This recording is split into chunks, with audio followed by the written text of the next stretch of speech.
Matthew chapter 20, verses 20 to 23. This is the way it's recorded in the King James Version. Then came to him the mother of Zebedee's children with her sons, worshiping him and desiring a certain thing of him. Yeah. And he said unto her, What wilt thou? She saith unto him, Grant that these my two sons may sit, the one on thy right hand and the other on the left in thy kingdom. Yeah. But Jesus answered and said, Ye know not what ye ask. Are ye able to drink of the cup that I shall drink of, and be baptized with the baptism that I am baptized with? They say unto him, We are able. And he saith unto them, Ye shall drink indeed of my cup, and be baptized with the baptism that I am baptized with. But to sit on my right hand and on my left is not mine to give, but it shall be given to them for whom it is prepared of my Father. That's right. You may be seated. Amen. Amen. That verse 20 said, Then came to him the mother of Zebedee's children. So then on this Mother's Day, I want to talk about the mother of Zebedee's children. Preach, ma'am. The first thing I noticed about this text was that this mother has no name. I thought that was pretty interesting. I mean, especially provided the fact that in her day, women already had little access to property or inheritance except through a male relative. That's right. No name. I mean, women already had, if they had money, then the money that they made belonged to their husbands. She had no name. I mean, in her day, already women, they, in Jerusalem at the temple, they had to worship. They were restricted to another court. So on top of all of those things, being a second-class citizen in her day, in a male-dominated society, the woman doesn't even have a name. Yes. I thought that was interesting, especially in 2019 on Mother's Day. It almost seems disrespectful, if you will, to talk about our mothers and not even mention her name. The Bible tells us that she was the mother of Zebedee's children. That's right. I don't know how I would feel about that if we were considering my own mother. You see, my mother's name is Brendolyn. My father's name is William. I have a brother. We call him Third. So then that means if we were talking about my mother today, you wouldn't call her Brendolyn. You would call her the mother of William's children. Mama. I don't know how I feel about that. But I do know that this nameless woman is important even for us today because she approaches Jesus concerning her sons. Yes. Yes. But why would she do this? I mean, what reason would this mother approach Jesus on behalf of her sons? Some may say that she approached Jesus on behalf of her sons because she wanted her sons to have political power. You see, in Jesus' day, people believed that Jesus was going to establish an earthly kingdom. That's right. And so perhaps this mother was wondering, what position will my sons have when it comes down to Jesus establishing this kingdom? I mean, after all, doesn't every mother want her child to be successful? Yes. So perhaps she came to Jesus because she wanted her sons to have some power. Where would they sit? Will they be in positions of authority? Maybe she came to Jesus concerning her sons because her sons sweet-talked her. Okay. Now, mothers, you know how your children can be. They bat their eyes and they smile at you. Maybe James and John said, Mother, would you please go and talk to Jesus for us? Maybe that's what happened because they thought about the right hand position and the left hand position and they figured it seemed like hashtag goals. Maybe she was a tool of their ambition. Maybe this woman went to Jesus concerning her sons because she knew that as men in society, they would have to struggle. Not much has changed. Men are expected to be strong on the outside and not even sensitive on the inside. Maybe she knew that her sons would have to struggle. Men are expected to live up to these gender stereotypes. Maybe she went to Jesus on behalf of her sons because she thought that her sons would have to face some judgment, maybe even based off of the way they look. When we consider pigmentation in America, there are particular conversations that black mothers have to have with their black sons that some other cultures don't have to have. Maybe this mother knew that her son would deal with things just based off of his appearance. There are particular conversations, again, that black mothers have to have that some others don't. An example of this is found in the book written by James Weldon Johnson. The book is entitled The Autobiography of an Ex-Colored Man. Okay. It's a fictional account of the life of a biracial man. All right. But it gives a great example of a black mother talking to this young boy. You see, this young boy, he would go to school and, he thought he fit in like everyone else. The classroom at that time had both black kids and white kids in it because this was in the late 19th and early 20th centuries right here in America. And so the little boy sat in class. Well, the principal came in one day and told the teacher, I need you to separate the white kids from the black kids. Okay.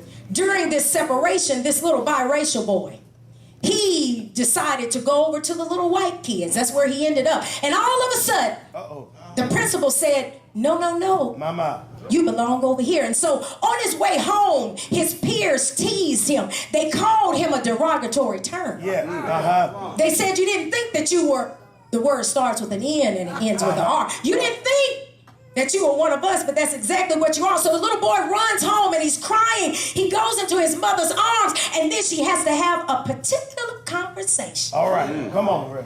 She has to tell the little boy that you are as good as anyone else, not judged by the color of your skin, but the content of your character. But this little boy had to cry tears that some little boys never have to cry. That's right. That's right. So I don't know why this mother really went to Jesus. I'm not really sure what she would say on us today. But in motherly fashion, Mrs. Zebedee wanted her children to be okay. That's right. She wanted to know that when she was gone, they would be in great positions for the rest of their life on earth and in eternity. That's right. You know moms want what's best for their children. Yeah. Mothers in here, you want what's best for your children. You give them advice even though they don't take it. That's right. Amen. Why is that? Because they're forever your baby. That's right. Even if they're 70 years old, that's my baby. That's right. You wanted them to be taken care of. You never give up on them. Even if you're wrong, you hold your head down, but you hold them close to your chest because that's your baby. You do anything for them. So this woman, in motherly fashion, she comes to Jesus on behalf of her two boys. That's right. That's the word. But it's interesting because she didn't just come to Jesus. There's a particular way that the Bible tells us that she came to Jesus. All right. She didn't just walk up to Jesus. The Bible says she worshiped Jesus. Come on. And not only did she worship Jesus, but she brought her sons with her. That's right. This woman came to Jesus. You see, we have to watch the way we approach God. Mama. We have to be more like this mother and worship God because God is worthy. God is to be respected. God is to be honored. God is to be revered. She worshiped God before asking him for anything. Yes. Yeah. She worshiped him. That respect and that glory, it all belongs to God. And I don't think I really understood worship as much as I did. My first pastoral assignment was that as hospital chaplain. Okay. I served this hospital and I met people from all walks of life. Mm-hmm. But I met a woman. She was a mother and her daughter had been admitted to the emergency department. All right. I was there and I was watching how the medical staff, they were beating on this young lady's chest and they were trying to revive her. Then the family arrived. Yes. I left that scene to enter into a room with some worshiping family members. This mother was African. I can't remember what part of Africa she was from, but I walked into that room and that mother was already worshiping God. So I stayed with them for a while, and then when I went back to the emergency department, they told me, Chaplain McCoy, the young lady didn't make it. Mama. So the doctor and I, we went back into the room, and the doctor delivers the medical information, and then they leave. And guess who's left? With the family. So I stayed there with the family, and I'm talking about worship. I stayed there with the family, and I didn't know what to expect from this mother because her baby girl, who was in her 20s, had just died. But I tell you, I started to understand worship even more because as that woman had her head down, she started to pray. And she said, Lord, I know that my child is gone. I know that she's with you now, and it hurts real bad, but I'll still praise your name. Yes. I'll still worship you. I'll still give you all the glory because she realized that she had given birth to that child, but God was the maker.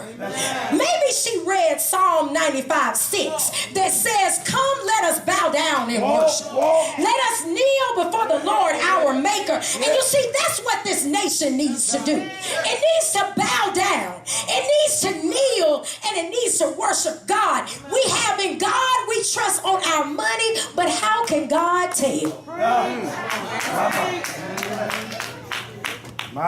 Even in our personal lives, we have to be sure that we worship God.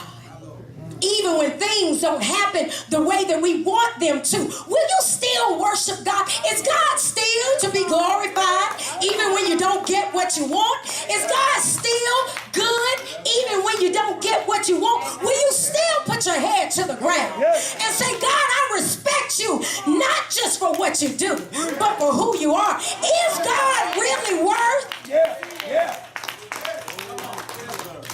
Sometimes we wonder how we're going to get through things. I tell you today, you have to worship your way through some things, acknowledging God in everything. This is what this woman does. She comes to Jesus and she worships him.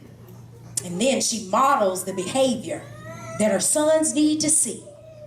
Because the text says that she talked to Jesus. All right. She worshipped him, and then she talked to Jesus. Isn't that something? It's as if she was saying, sons, don't just follow Jesus. Talk to him. That's right. Don't just follow Jesus. Talk to Jesus. It was an interesting request. She says, grant that these my two sons may sit, the one on the right hand and the other on the left in thy kingdom. I tell you, this woman, she gets a bad commentary sometimes. There are those who say, oh, she was so selfish. I mean, weren't there other disciples? What if they wanted to sit beside Jesus' mother? What if they wanted those positions? But I suggest that she just simply wanted her sons to be as close to Jesus as possible. That's right. You see, that mother was going to travel down a road that many are traveling now. That road is called life. Okay. She had been down some roads that she knew her sons would have to go down. So maybe she just wanted her sons to be close to Jesus. Maybe she wanted them to know you have to get close and stay close. See, sometimes we fall by the wayside. We come to church when things are doing pretty, when it's bad. But when things get good, we don't see nobody no more. Come on. Maybe she was saying, James and John, I want you to get close and stay close because this life is filled with confusion. So you have to get close and stay close. This life is filled with pain. So you have to get close and stay close. This life is filled with difficult people. So you better get close and stay close. Maybe they would have to look back and say, Mama said there'll be days like this. There'll be days like this, Mama said. Mama said there'll be days like this. There'll be days like this. Oh, you heard the song before. These boys might have a flashback.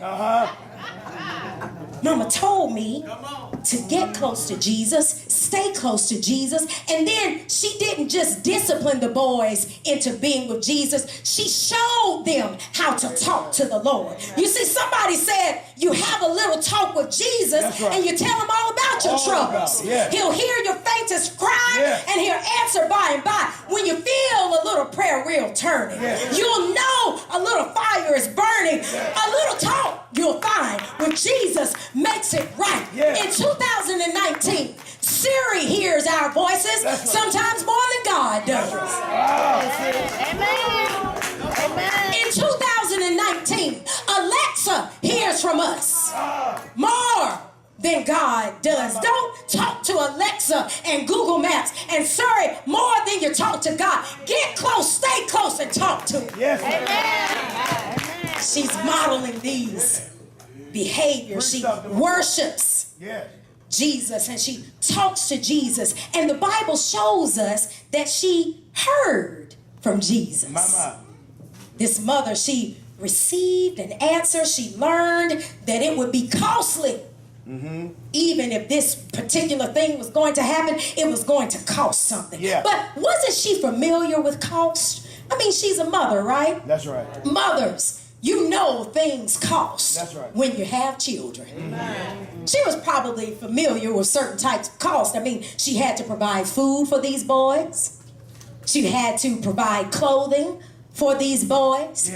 And as we know, they were fishermen. The Bible tells us that when Jesus called them, they were with their father Zebedee in the boat. They left the boat and went with Jesus. This means that their profession was that of fishermen. So this mother probably had to pay for some things. That's right. She probably had to purchase extra hooks. They probably need extra lines and bobbers and sinkers. They would need plastic worms and a couple of lures and needle nose pliers. Has anybody ever been fishing? You know you need a first aid kit. Some of you don't even really know how to fish well, so you have to make sure that you have a first aid kit and perhaps some sunscreen, a line cutter. But Jesus introduced them to a different type of cost. Because humanity is familiar with a lot of different types of costs, but to follow Jesus means to pick up a cross. Jesus says, are ye able to drink of the cup that I shall drink of, and to be baptized with the baptism that I am baptized with? And they said to Jesus, we are able. That's the word. But consider the fact that the mother heard the response, but Jesus directed it to the sons. That's right. The questions were for the sons. Are you able to handle this thing that your mother is talking about? All right. Come on. The mother went to the Lord on behalf of her sons, but then they would have to have a relationship for themselves. Mama's prayed for you for a long time. But you have to have a relationship with the Lord for yourself. You see, we can't ride off of mama's prayer coattail forever. You have to know how to lay hands on yourself. You have to know how to pray for yourself. You have to know how to encourage yourself. Mama prayed, but they would have to do something. Amen. They would have to do the work. The mother didn't ask that she would be in that position. She asked that her boys be in that position. But what did that mean? It meant that it would be denial of self. That's right. It would not be about the boys, but it would be about God. And they say we are able. 2019, are we really able? Are we really able to pick up a cross and follow Jesus? You see, because this led these boys to thoughts of their suffering. Jesus said, okay, you're able, ye shall drink indeed of my cup. All right.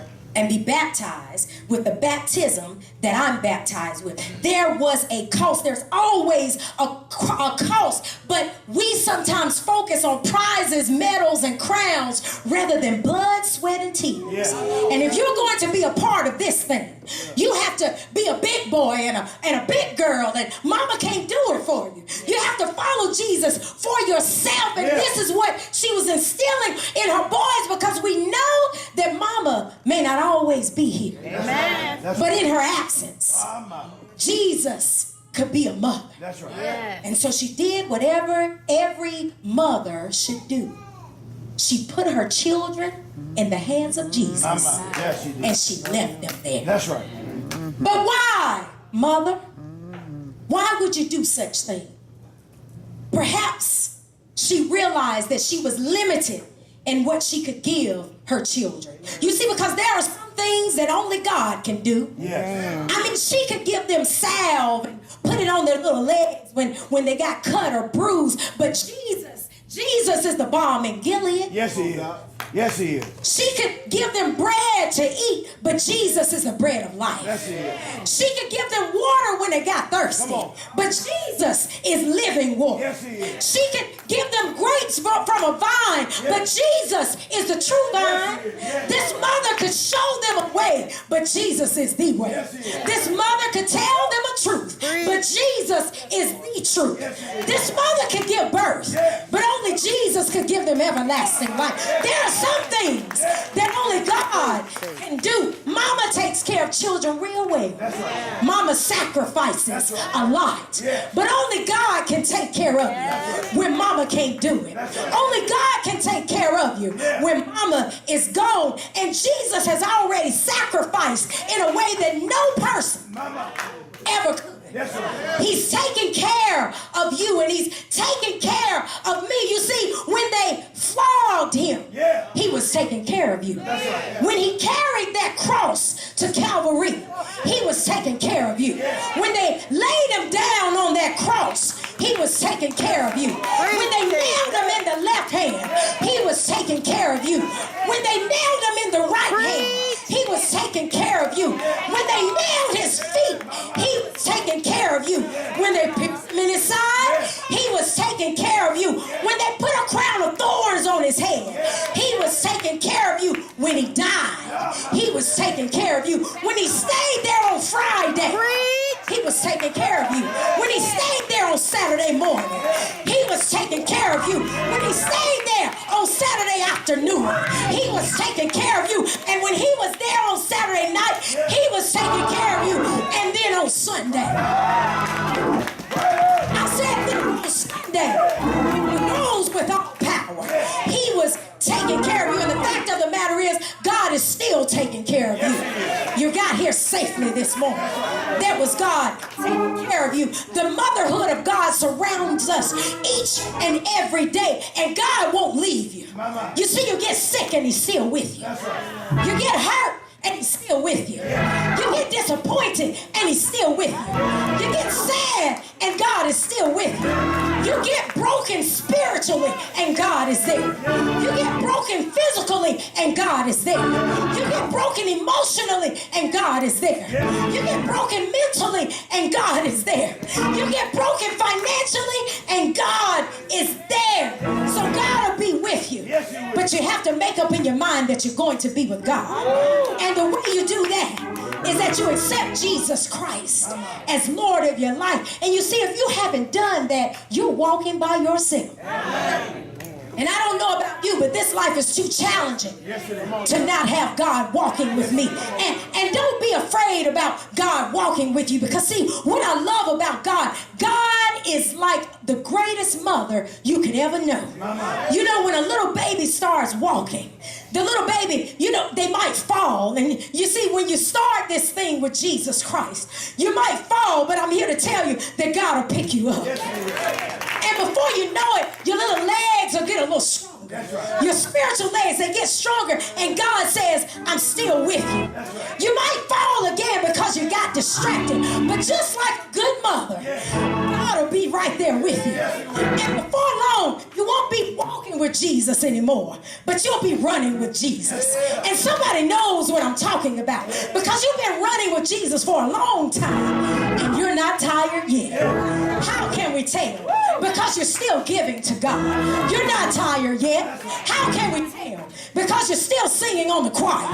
You're not tired yet. How can we tell? Because you're a good deacon. I say you're a good deacon. That means you're not tired yet. Somebody's not tired because you're still a good usher. You're not tired yet. Somebody's not tired because you're still God's minister, and you're going to preach the centrality of the cross. You're not tired yet. Somebody is a trustee that can be trusted. You're not tired yet. You're still running with Jesus. God deserves our very best. And I tell you, I thank God for Mom, but can't nobody do me like Jesus. I said I thank God for Mother, but can't nobody do me like Jesus. You see, I told you my mom's name is Brenda. And Brenda has been real good. But can't nobody do me like Jesus. Brendalin's mom's name was Lucy. And Lucy did Brendalin real good. But can't nobody do you like Jesus. And then Lucy's mama's name was Daisy. And Daisy was real sweet. But can't nobody do you like Jesus. I thank God that Daisy's mama's name was Lucy too. But can't nobody do you like Jesus. Your mom is real good, and I don't want to talk about anybody's mom because I want to get out of here safely. Amen. But I tell you that can't nobody do you like Jesus. Can't nobody do you like Jesus. And somebody knows what I'm talking about. Because not everybody is happy on today. Because Mom is no longer here. But I want to encourage you that Jesus is still on the main line. Somebody say you can call him and tell him what you want.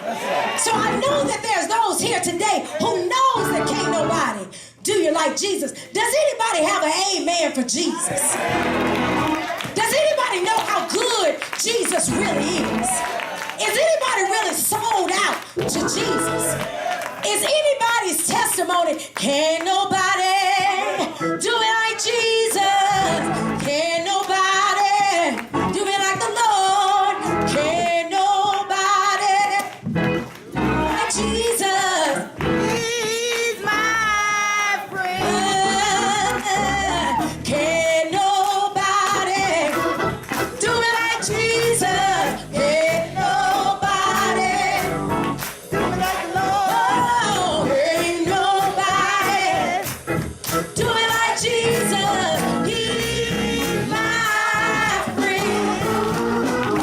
He picked me up and told me to run on. Picked me up and turned me around. Picked me up and turned me around. He's my friend. Somebody say, can't nobody do me like Jesus. Can't nobody do me like Jesus. Can't nobody do me like Jesus. Can't nobody do me like Jesus. Nobody, nobody. Nobody, nobody. Nobody, nobody. Nobody, nobody. No, no, no, nobody. No, no, no, nobody. No, no, no, nobody. No, no, no, nobody. Oh, can't nobody do me like Jesus. Can't nobody do me like the Lord. Can't nobody do me like Jesus. My friend, hold on to Jesus. Keep on following Jesus. Keep on praising Jesus. Worship him. Talk to him, and you'll hear from him. God bless you. Amen.